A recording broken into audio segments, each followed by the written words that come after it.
Thieves will steal our cars, our valuables, just about anything they can get their hands on. To cut down on crime and antisocial behaviour, the police are now using new tactics where the bad guys actually get caught in the act.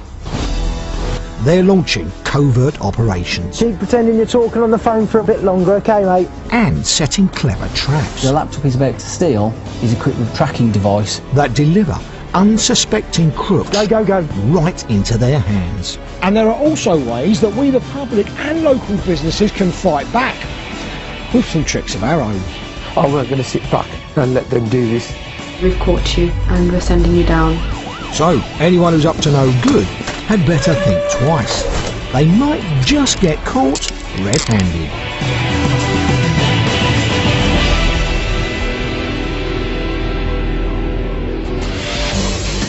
Coming up today on Caught Red-Handed, the motorbike this pair are trying to steal doesn't work. But the police camera recording their every move does work. They've got no idea, but we know they broke into the garage and we know we can track it. Also today, an unlikely car vandal is unmasked. You're sort of in shock, you're holding your hand over your mouth going, I can't believe it. Yeah. And in Derbyshire, a puppy cam. It was meant to keep an eye on a young dog, but caught a couple of rats too.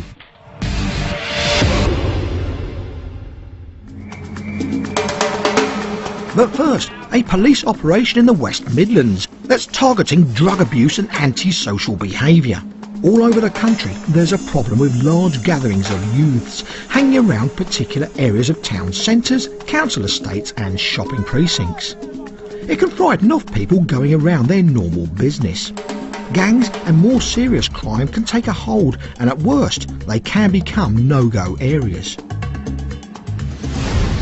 But in the West Midlands, we're about to see the police fighting back. My name's Mark Bellingham. I'm a sergeant from the gangs team. If I just give you a little bit of background, we are currently looking at a group called the Raiders. They predominantly have their footprint in the West Bromwich area. However, there is a footprint within the Birmingham South area and the Kings Norton area. Sergeant Mark Bellingham is part of a special gangs task force. He's planning a surprise raid on a shopping precinct in the Kings Norton area. It looks innocent enough, but local residents have complained about incidents of violence and intimidation. Some have been choosing to stay away from the shops rather than run the gauntlet past the youths, some of whom people report are drug running and attacking passers-by. This local man is too afraid of reprisals to be identified, but he says he speaks for many in the area. You get people, if the bins have been set on fire, people having garden furniture taken. As I was coming through one of the alleyways the one evening, just walking down, and a couple of young people was walking past, and next thing you know I was on the floor with my nose broken. For no reason at all, never had anything taken off me, wasn't robbed. I think it was just out of fun. Police have had enough and they're taking action. The youths are unaware of it, but the square is being watched. Inside this ordinary looking white van is an undercover police officer. We have to hide her identity. She has taken control of the council's nearby CCTV cameras, and for the next few days she'll be recording every move in the square. We can move the camera 360 degrees, we can zoom in, we can zoom out to capture faces, we can take still photos from the footage, or obviously we can record it as well as video evidence. Mark's studying the footage from the cameras in the square. As you can start to see now, are these two lads here, who again larking around, but you've got to ask yourself the question, would you walk past that? Would you be happy enough to walk through that? And if you were driving past and thought you needed a shop, would you stop there? The cameras have caught more than just antisocial behaviour. This next snippet, there's a deal. You've got the lad with the two bags, either being handed money or drugs. There's that furtive look round the shoulder. Who's looking? Who's checking it out? We've all been kids once, and we've all hung around. And in the great scheme of things, why should we stop that? In fact, we want to encourage our kids to socialise and have friends and be able to kind of let off some steam. It's when it starts to cross that boundary of into criminality that we have to be quite robust in trying to minimise that harm that's caused to the community. As well as chasing down gang leaders, the task force also sets out to prevent youngsters from joining gangs in the first place. While we will look to drive enforcement, we'll also be looking at getting talks into schools, certainly those schools that have been identified as having those kids that are starting to aspire to that gang. Mark's team and local officers are getting ready to swoop. They aim to speak to all the youths within the square. You guys are going to come around from the two sides. What we want to do is make sure between the rest of us is that we've got the alleyway, one of the alleyways covered from the opposite side and the other open side. Their eye on the square, the officer in the white van is waiting for youths to arrive on the scene. As soon as she spots them, she will alert Mark. If I was one of them, I'd be running away from the police, which means they should be running straight into you guys. Go, go, go, go, go, go. Later, it's a shot for the kids on the block as Mark's team crashes in.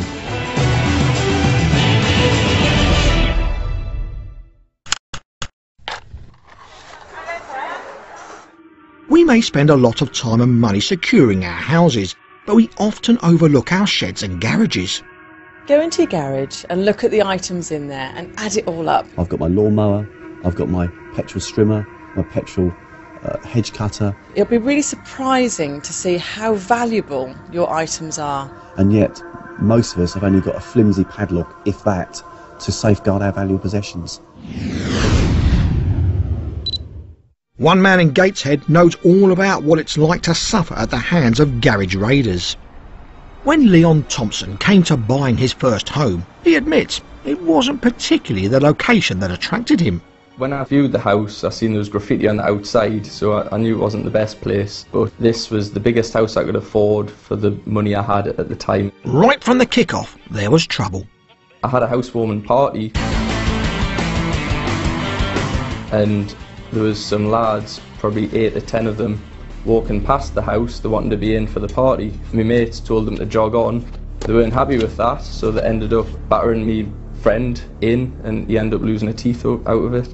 This was just before Christmas, so Leon's worried mum decided it wasn't going to be socks and aftershave this year. She actually bought me CCTV for Christmas. It immediately proves useful when Leon has another party. Everyone had brought drink except for this guy who was bringing his girlfriend as well. I woke up in the morning, he was gone, went into the kitchen, all the alcohol we had there, spirit bottles, all gone.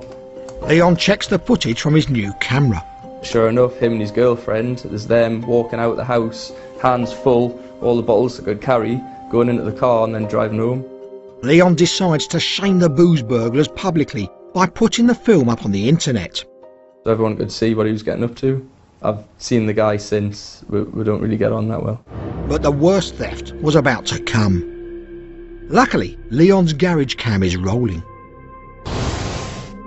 20 to 1 in the morning, and while Leon's sound asleep upstairs, through the hole in the fence, 2 hooded figures slink into view. Leon hasn't got a door yet on his newly built garage, so entry is a doddle. They make for Leon's expensive motorbikes. They quickly uncover one, but just when it all looks too easy for them, they're confronted with a serious chain bolting the bikes to the garage floor. So, is that it? They've given up? No. 40 minutes later they're back with a huge pair of bolt cutters, which unfortunately make short shrift of Leon's chain. One of them uses their phone light to work out how to start the bike, ready for a quick getaway on the road. Blood was boiling when I first seen this. I was shaking. I just wanted to go out and find them. There's a pit there, which I was hoping he'd fall down. Unfortunately, he didn't. Leon hadn't been able to afford an insurance policy that covered theft, so his loss was total. When I bought the bike, it was actually other than the house, it was the most expensive thing that I'd ever bought. I was absolutely gutted. He handed this CCTV footage over to the police and waited in hope that they would be able to get his bike back. But sadly, they never did. I'm massively angry at everyone who's stolen off me because it's happened a lot of times. I wouldn't like to bump into them in the street. Well, actually I would. They wouldn't want to bump into me, I don't think. But there are some consolations. Word looks to have got around about his CCTV system, as he's had no further trouble for 6 months. And his cameras have benefited others too. There was a woman lives opposite in a bungalow, and she had some con men come over to her house saying they were there to check the gas, and they went in, ended up going into her bedroom and stealing her money that she had hidden. The police later came round to my house asking for any footage, and from this footage they did end up getting prosecuted.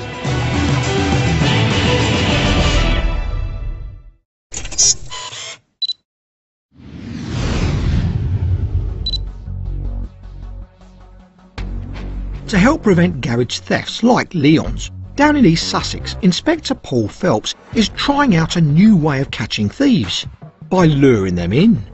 Every day someone's garage was getting broken into. We've done a number of other tactics, lots of high-vis patrols, we've worked with the community, but we weren't actually reducing those offences. So we've got bait cars we've had for a number of years. Actually, why don't we have a bait garage? So, how to set up a bait garage? Step 1. Choose an area where crime is on the rise. This garage was identified as being an ideal location. A number of garages have been broken into in that vicinity over a number of weeks. Next, put something in your garage that a would-be thief will want to take out. This is exactly the sort of bike that we would use. It would be disabled, that you can't ride it. Then, however your thief moves the bike, make sure they can be followed. Transmitters these days are so small. Tiny enough to fit in a matchbox. Secrete this transmitter so it's not readily accessible by the would-be thief. The garage is then rigged with hidden cameras that start recording when motion is detected, and a trigger on the door. When it's opened, an alert is sent to a police mobile phone. We haven't got to be staffing an observation point for 24 hours a day, 7 days a week. We let technology work for us. Now, trap set, Paul's team sits back and waits for the action. The garage went live in the afternoon. By the following afternoon, our motorcycle had been stolen. They didn't have to wait long. Just 24 hours after the garage is set up, 2 hooded figures arrive. Over the next few minutes, they try to get the bike started, unaware it's been disabled and unaware they're being filmed. Even though they can't get it started, this pair still decide this bike's worth nicking. Having checked the coast is clear, they're now wheeling off into the sunset. Or so they think. They've got no idea that we have got them on camera, that we know they've broken into the garage, and we know we can track it. The police followed the signal, and the 2 miscreants had a nasty surprise when the officers came knocking. They showed them the video's evidence and asked for their bike back. And it's quite compelling evidence, really, isn't it? You know, you're caught with the goods and you're on video doing it. It's case closed. The 2 thieves were juveniles and had no previous record, so both received an official caution with the warning of a harsher sentence if they were caught doing wrong again. For police, in the past these operations used to involve lengthy stakeouts and considerable manpower. Not anymore.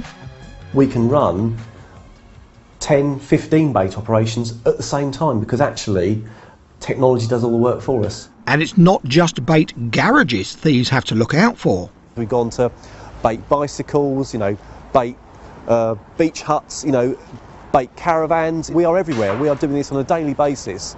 So think about what you're doing, because actually you could be on camera, we could be watching you, we could be tracking you. The message is don't do it. So thieves everywhere, you've been warned. And still to come on today's Caught Red-Handed. A neighbourhood dispute gets messy.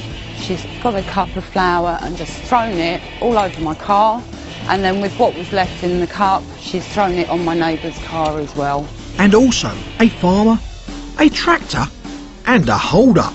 But this time it's the getaway car that gets held up.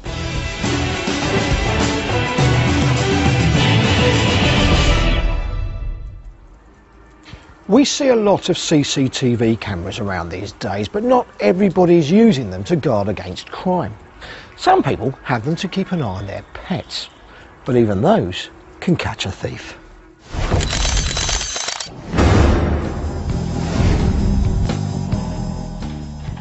In Derbyshire, there's a dog called Molly. She lives here. The two men currently trying to bust through the door don't. The reason there's a camera in the kitchen is that the homeowner wants to keep tabs on Molly, his new boxer puppy, while he's at work. Little did he know it would capture these burglars calmly strolling in while Molly, lovely temperament, useless guard dog, watches on. Thankfully, the home's alarm proves more effective and the pair scarper empty-handed. But with their faces caught on camera, they were, collared by police the next day, and Molly, no doubt, was booked in for some guard dog lessons.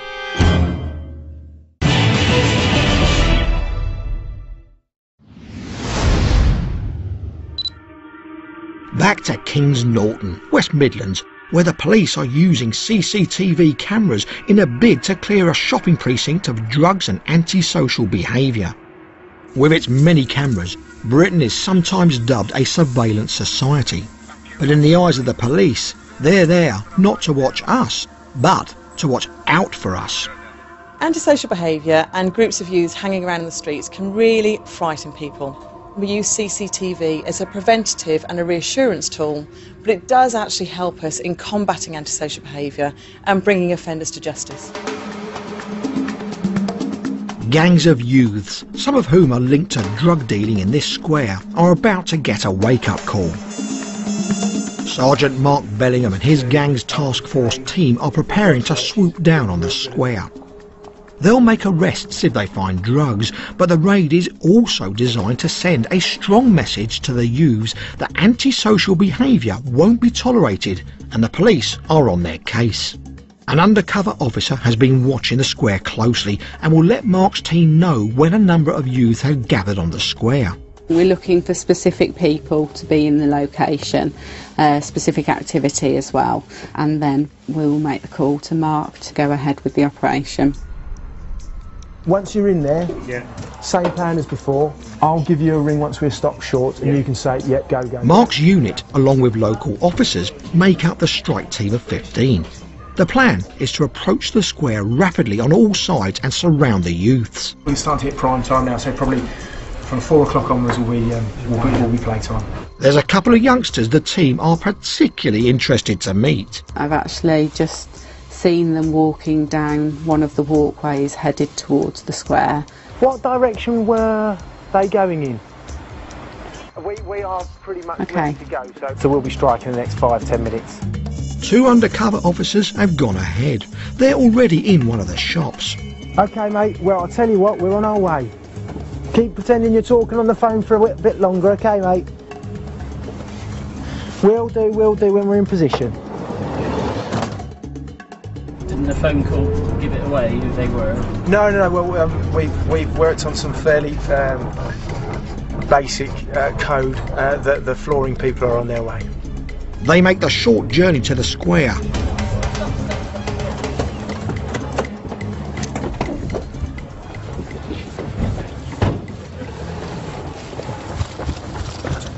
Mark gives the signal to his team. Go, go, go, go, go, go. Here we go. Here we go.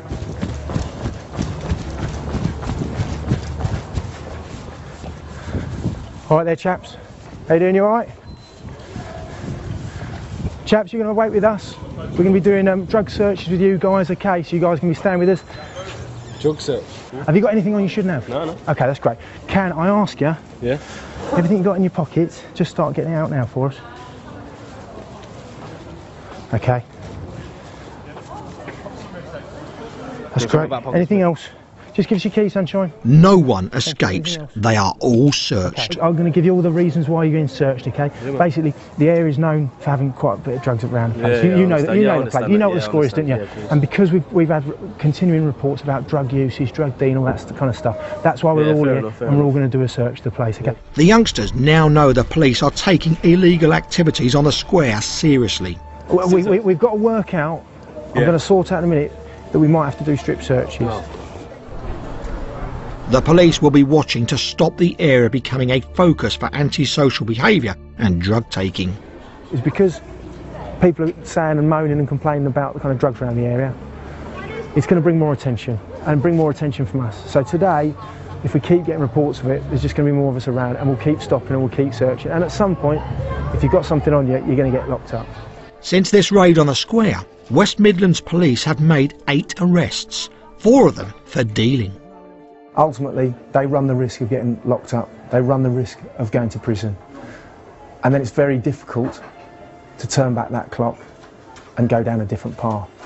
So my message would be that there are people out there who can help. If people are getting themselves into situations that are probably a little bit beyond them and situations that they can no longer control, there is help out there to assist people to get away from that gang lifestyle.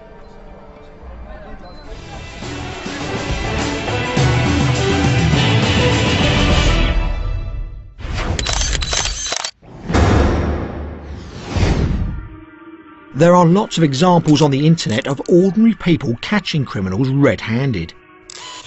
Here's a bizarre example from Norway. This is 66-year-old Harold Mikkelsen. He may look calm, but he's actually in the process of stopping a getaway car after a robbery attempt in a slightly unusual fashion. This scene came about after Harold here interrupted an intruder trying to break into his store. The would-be thief ran off to his car. Harold ran off to his nearby tractor, and before the would-be thief could drive off, Harold rammed the car and has used his tractor's hydraulic forks to lift the car's front wheels up off the ground. It was at this point that this passerby started filming. Looking like some kind of bug trying to wriggle free from the clutches of a mechanical praying mantis, the thief inside the car spins his wheels and tries turning the steering wheel back and forth. In the end, he gives up struggling and accepts his fate. Then the police arrive, and Harold is finally ready to end the hold-up and give them one of the easiest arrests they'll ever have to perform.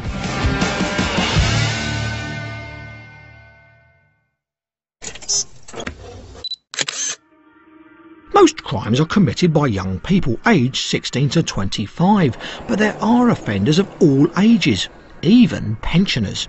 It seems some people still aren't old enough to know better, as we're about to see.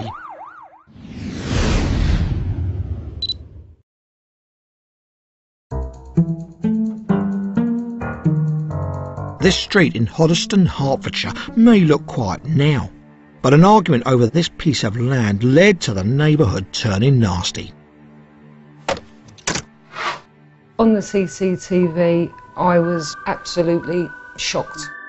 This actual video footage revealed an unlikely offender and brought an end to a bitter dispute that had raged for over a year.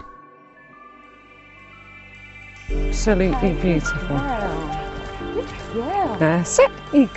Claire has lived in this house for 16 years. The front now looks like this, with an extension being built. But back then, it looked a bit more like this. When I first bought the house, the plot of land adjacent to the house was not maintained, the trees were overgrown, cars would just park up and down. The land at the front of her house and alongside her garden was no man's land, meaning it legally belonged to nobody. The problem for Claire was that the neighbours' cars were often parked right across her front door. We put parking outside our own front door. We spoke to everyone, we block paved it so it was nice and clean, and it made everything look much nicer. Claire said she also created a couple of extra spaces for the neighbourhood in general by cutting back the overgrown shrubs and trees of the no man's land. She continued to maintain it for the next 12 years. Because she did this, she was eventually entitled to claim a piece of the land as her own. There's a period of time, which is 12 years, before you can actually put it into your own name. But not everybody saw it that way. I moved my garden fence out. That's when it all started. Some people in the neighbourhood took exception and officially petitioned to block her plan. Other residents, including Diane, who lives a few doors down from Claire, supported her right to the land. Claire spent many hours out there clearing up rubbish, old bottles, tyres. Yeah, everything got thrown on the drive. Dog fouling, you know, really made it look pretty. The council ruled in Claire's favour, and shortly afterwards a spate of vandalism broke out. First of all, we noticed that aerials were being taken off, cars were being keyed, scratched. Fed up, Claire decided to invest in extra protection. I got the cameras because I thought this is ridiculous. Every time I phone the police with another bit of damage on my car, have you got any witnesses? No. Experiencing the same problem, her close neighbours clubbed together with Claire to install 4 cameras on her house. Because then it would point in different directions to help out the community as well. Designed to record whenever they detected motion, it didn't take the cameras long to catch something. Early one morning, Claire had an unpleasant surprise as she left for work. I've got into the car and I've put the windscreen wipers on to clear it a bit better.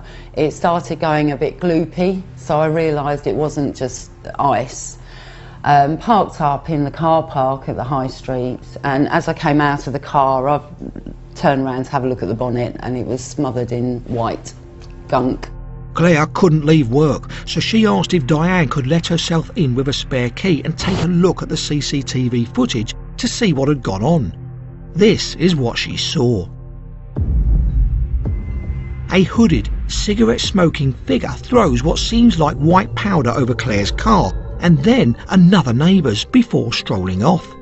Well, I did actually say to you, didn't I? You're not going to believe this. I had to rewind it about 3 or 4 times. But it wasn't the offence that left Diane dumbfounded. It was the offender. You're holding your hand over your mouth going, I can't believe it. Yeah. Hidden under the hood is a church-going grandmother who is also a coordinator of the local neighbourhood watch. Got a cup of flour and just thrown it all over my car, and then with what was left in the cup she's thrown it on my neighbour's car as well, and then just walked back into her own house. The fact that the woman was filmed entering her front door meant that when Claire handed over the footage to the police, they decided they had more than enough to arrest the flower thrower. I was told by the police that she denied it up until they said, well, we've got CCTV footage and it's you. And that's when she said, oh, I'm sorry. The woman was given an official caution by the police and was eventually forced to pay compensation to Claire for the irreparable damage to her soft-top roof. Eventually, the flower-flinging woman moved out of the area completely. I think she was embarrassed because she was a very well-respected lady amongst the community. Now that things have calmed down, Claire has dared to start extending her house, while her cameras continue to keep an eye on her and her neighbour's property. It's definitely brought us together as a community and we're looking out for each other. Love thy neighbour. Join us next time when the police and the public catch more crooks red-handed.